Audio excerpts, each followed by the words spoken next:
Peter was not that second man. Good evening, everyone. Call our I call our public hearing to order for Tuesday, April 23rd. The purpose of the public hearing is to hear input on amendments to the District of Hope Official Community Plan Bylaw number 1328, 2016, and the District of Hope Zoning Bylaw number 1324, 2012. They are as follows: Official Community Plan Amendment Bylaw number 1445, 2019, District of Hope Zoning Amendment Bylaw number 1446, 2019, District of Hope Zoning Amendment Bylaw number 1444, 2019. At this time, I have a public hearing chairperson statement to make. This public hearing is being convened pursuant to the Community Charter and the Local Government Act. In accordance with the Charter, the time and the place of the public hearing was advertised in 2 editions of the Hope Standard newspaper. In accordance with the District of Hope Application Procedure and Public Hearing Information Meeting Procedural Bylaw number 1393 and the Local Government Act, the required specifications have been complied with. At this public hearing, any persons who believe that their interest in the subject property is affected by the proposed agenda item may speak or present written submissions to council on this matter. As chairperson, I will read any written briefs from persons unable to attend this public hearing so that they may become part of the record. Those who wish to speak should, when invited to speak, clearly state their name and address for the record. It is important that all who speak at this meeting restrict their remarks to the matters contained in the bylaws. No one will be or should feel discouraged or prevented from making his or her views known. Members of council may ask questions of those making presentations. The main function of council at the public hearing is to listen to the comments of the public, not to debate the merits of the bylaw. Members of council may debate any issues on the bylaw at the time of third or final reading. The order of proceedings will be as follows. The Director of Community Development will briefly describe the matters under consideration and provide a brief explanation of the proposed bylaw. The applicant or agent for the applicant may be invited to make comments. All written submissions will form part of the record of the public hearing. Oral submissions from the public will be heard and any further written submissions, if any, will be received. The public hearing will be closed. No further submissions, either verbal or written, regarding the proposed bylaws can be made to council following the public meeting. After this public meeting, the public hearing has concluded, the council may, without further notice, give whatever effect it believes proper to the representations made at this public meeting. So, as stated earlier, the purpose of the public hearing is to hear input on the amendments to the District of Hope Official Community Bylaw number 1328, 2016, and the District of Hope Zoning Bylaw number 1324, 2012, and they are as follows. I'm sorry, I moved to the wrong spot. I'll go right down to the Official Community Plan Amendment Bylaw number 1445, 2019, which is 64295 Flood Hope Road, to add comprehensive development, CD7, as a compatible zoning category under the urban suburban residential land use designation.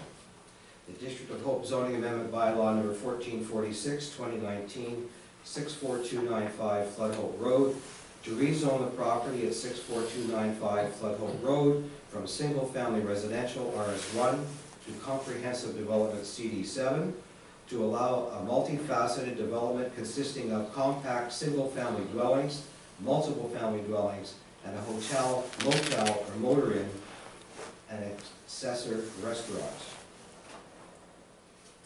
At this point, I'll turn it over to our CAO, Mr. Fortolowski. Thank you, Mr. Mayor, Council.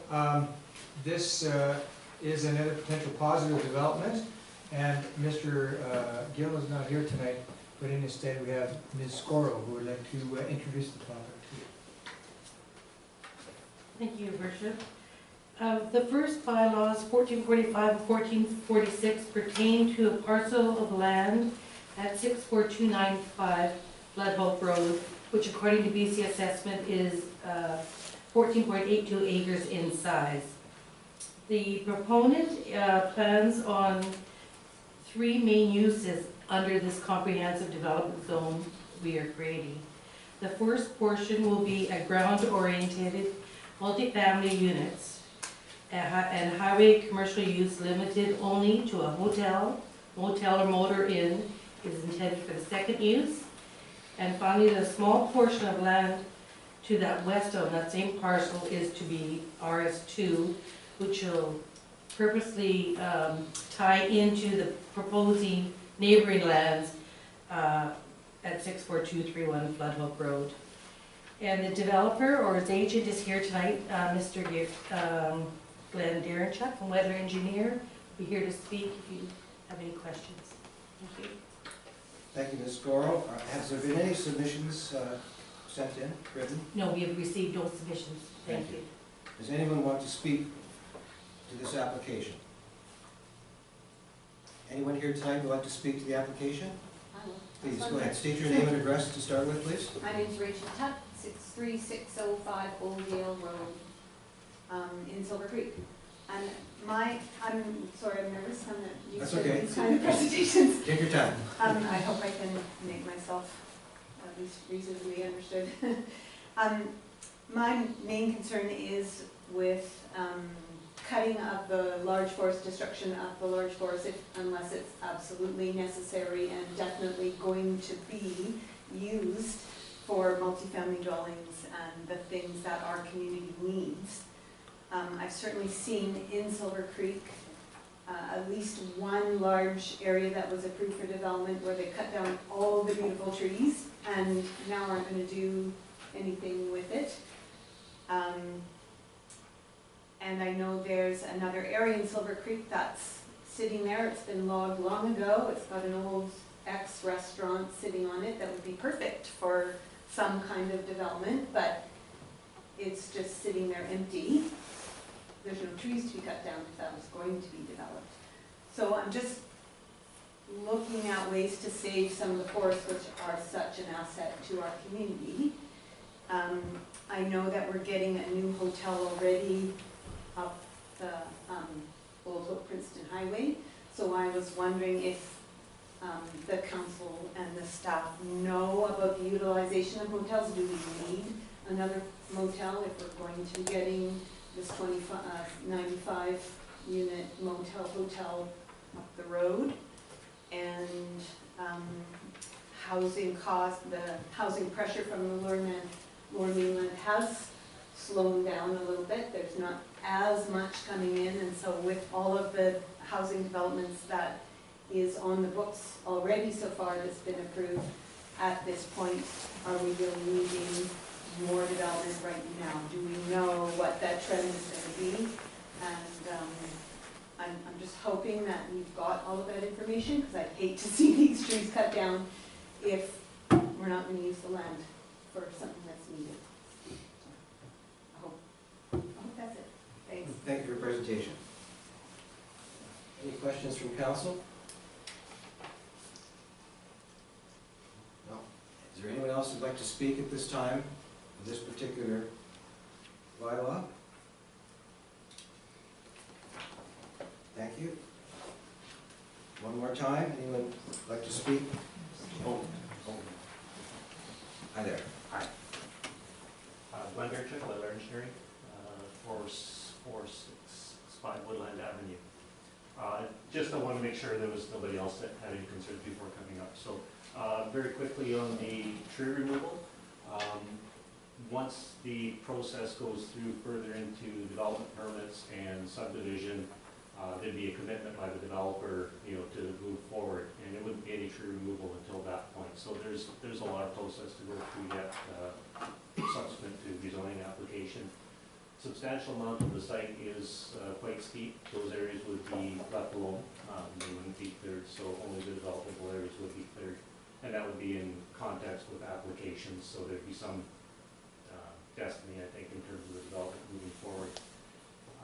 The proposed hotel site, I think that probably would come in probably after the residential development, unless there was a feasibility. There could be an interested party that would think that would be a good venture at this point. So the timing of that will be subject to some feasibility assessments and marketing, but just the site wouldn't get clear cut ahead of proper process and due process. So just wanted to clarify that. And if there's anything else, we'll up here real quick. No, that clears that up for me, thank you. Thank you. Thank you very much. Your Worship, I'd like to also mention, as in our March 11th, 2019 report, the properties are in a geotechnical sensitive area, so the professional engineers would have to be retained to be on site to determine the development of the property, how it can be safely developed.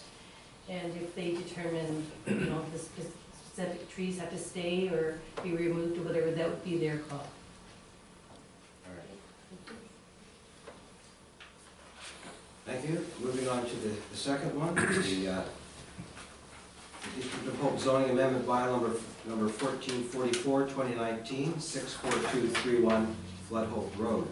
To rezone the property at 64231 Flood Hope Road from single-family residential RS1 to compact single-family residential RS2.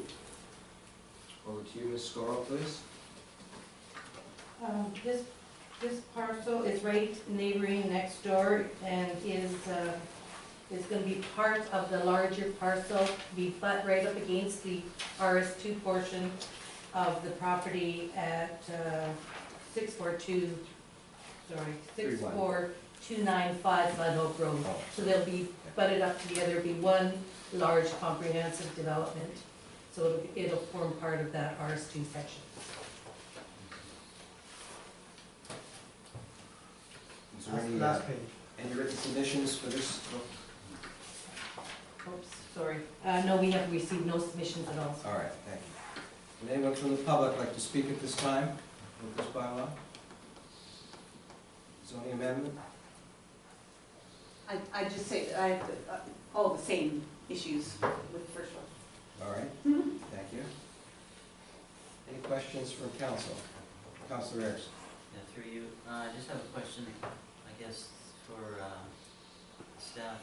Has the water and sewer been taken into consideration before we do this?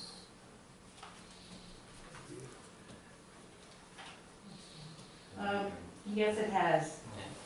Remember, back in the report, it said that the rezoning approval would be conditional to a servicing contract, a no-build contract, until such a time as the developer completes the improvements required by the District of Hope. So all that would be settled prior to the adoption of these bylaws. Thank you. Thank you. Any other questions from council? Any other comments from the public? Hearing none, I declare the public hearing closed at this time. Thank you for your presentations.